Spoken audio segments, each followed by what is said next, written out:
Police মহাপরিদর্শক doctor বেনজির আহমেদকে আটক করেছে পুলিশ। সকালে গোয়েন্দা পুলিশের একটি দল তার গুলশানের বাসা থেকে আটক করেন তাকে। পুলিশের ডিবি কার্যালয়ে তাকে নেওয়া হয়েছে বলে ওঠা দুর্নীতির অনুসন্ধানের অগ্রগতি দেখতে চান হাইকোর্ট। সাবেক পুলিশ মহাপরিদর্শক বেনজির আহমেদ ও তার পরিবারের বিরুদ্ধে ওঠা দুর্নীতির অভিযোগের অনুসন্ধান শুরু হয় গত সোমবার। বৃহস্পতিবার জানা যায় বেনজির ও তার পরিবারের রীতিমতো অবৈধ টাকার পাহাড়ের সন্ধান পেয়েছে আইন শৃঙ্খলা বাহিনী। বাসায় অভিযান চালিয়ে 26.5 কোটি নগদ টাকা, বিদেশি মুদ্রা, 1 কেজি স্বর্ণালংকার ও ক্যাসিনো সরঞ্জাম উদ্ধার করেছে বলে জানায় র্যাবের নির্বাহী ম্যাজিস্ট্রেট সরওয়ার আলম।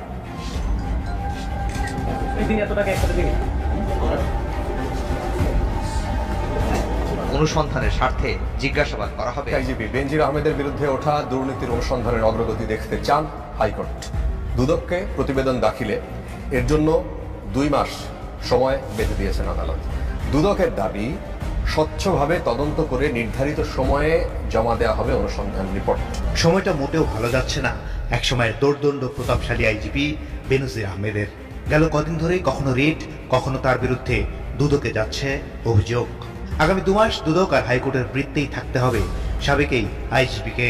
সোমবার দেশে বিদেশে অবৈধ সম্পদ অর্জনের অভিযোগের অনুসন্ধান শুরুর কথা জানায় দুদক। এ সংক্রান্ত একটি রিটের শুনানি হয় উচ্চ আদালতে, যেখানে সাবেক আইজিপি দুর্নীতির অনুসন্ধানে বিচার বিভাগের মনিটরিং চান রিটকারী আইনজীবী। শুনানি শেষে 2 মাসের মধ্যে অনুসন্ধানের অগ্রগতি প্রতিবেদন দাখিল করতে বলা হয় দুদককে।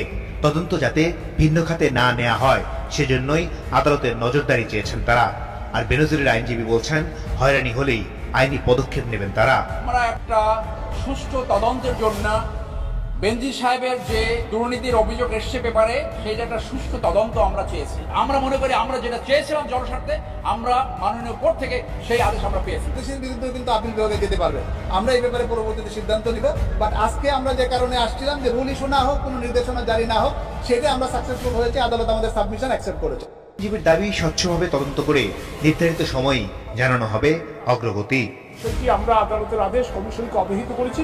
অবশ্যই কমিশন আগামী 2 মাসের মধ্যে তার অনুসন্ধান শেষ করতে পারলো কিনা বা অনুসন্ধান কতটুকু কার্য করলো এই মানি লন্ডারিং এবং জ্ঞাতওয়াই বহির্ভূত সম্পদের ব্যাপারে, সেটা আমরা অবশ্যই হাইকোর্ট নির্দেশনকে লিখিত আকারে হলফ নেওয়ার মাধ্যমে আমরা জানাবো।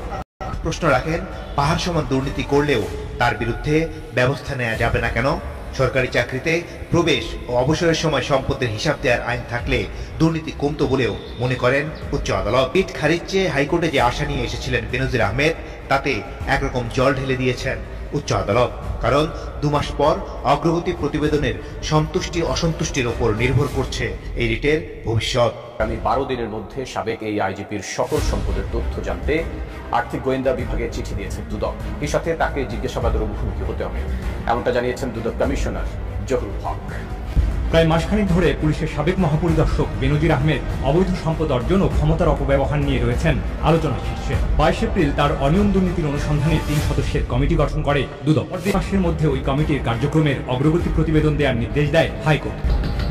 এরই ধারাবাহিকতায় এবার বাংলাদেশ ব্যাংকের আর্থিক গোয়েন্দা বিভাগ BFIU-কে চিঠি দিল দুদক, যেখানে বেনজির ও তার পরিবারের সদস্যদের নগদ অর্থের তথ্য জানতে চাওয়া হয়েছে। আর সঞ্চয়পত্র সহ স্থাবর অস্থাবর সম্পদের তথ্য জানতে চেয়ে joint stock sub registry office সহ সরকারের বিভিন্ন দপ্তরে সে অভিযোগের সত্য কি অসত্য পরীক্ষা করার জন্য অনুসন্ধান শুরু করছে। অনুসন্ধানের জন্য টিম করে দেওয়া হয়েছে। টিম তার বিধি মোতাবেক ব্যবস্থা করবে। যাকে প্রয়োজন তাকে নোটিশ করবে, যাদের দরকার তাদের তথ্য নিবে। এই তথ্য নেওয়ার অধিকার তাদের আছে। তথ্য চাওয়া শুরু হয়েছে। পুরোনো তথ্য পাইয়ে পর্যালোচনা করে তারপরে যা অবস্থা হয়, যদি তার বিরুদ্ধে অভিযোগ প্রমাণ হয়, তাহলে তারা মামলা করবে। একই সাথে বেনজিরকে মুখোমুখি করা হবে জিজ্ঞাসাবাদেরও। অভিযোগ আসবে তার বিরুদ্ধে, তাকে জিজ্ঞাসাবাদ করে তথ্যপত্র নিয়ে তার কি বক্তব্য আমরা শুনবে।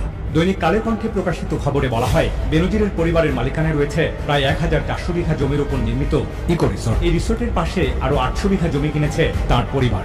এছাড়া 5 তারকা হোটেলে 2 লাখ শেয়ারও রয়েছে তাদের।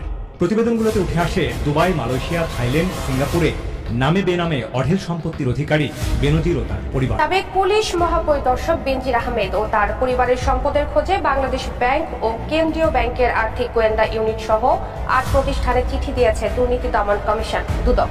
বৃহস্পতিবার দুপুরে এ চিঠি দেয় দুদক। এর আগে মঙ্গলবার বেনজির আহমেদের বিরুদ্ধে ওঠা দুর্নীতির অভিযোগের অনুসন্ধান বিষয়ে অগ্রগতি প্রতিবেদন দুদককে 2 মাসের মধ্যে দাখিলের নির্দেশ দেন বেনজির আহমেদ ও তার পরিবারের বিরুদ্ধে অবৈধ সম্পদ অর্জনের অভিযোগ উঠায় তা অনুসন্ধান করবে বলে জানায় দুদক। এ ঘটনায় সংস্থার উপপরিচালক হাফিজুর রহমানের নেতৃত্বে 3 সদস্যের কমিটি করা হয়। পুলিশের সাবেক মহাপরিদর্শক ডক্টর বেনজির আহমেদ ও তার পরিবারের সদস্যদের নগদ অর্থের তথ্য চেয়ে বাংলাদেশ ব্যাংকের আর্থিক গোয়েন্দা বিভাগ বাংলাদেশ ফিনান্সিয়াল ইন্টেলিজেন্স ইউনিটকে চিঠি দিয়েছে। পাশাপাশি এফডিআর সঞ্চয়পত্র সহ স্থাবর অস্থাবর সম্পদের তথ্য জানতে চেয়ে joint stock sub registry office সহ সরকারের বিভিন্ন দপ্তরে চিঠিও দিয়েছে সংস্থাটি। আগামী মে মাসের প্রথম সপ্তাহের মধ্যে দুদককে এসব তথ্য সরবরাহ করতে বলা হয়। এছাড়া দুদকের অনুসন্ধানী দল অভিযোগের বিষয়ে জানতে বেনজির আহমেদকে জিজ্ঞাসাবাদ করবে বলে জানিয়েছেন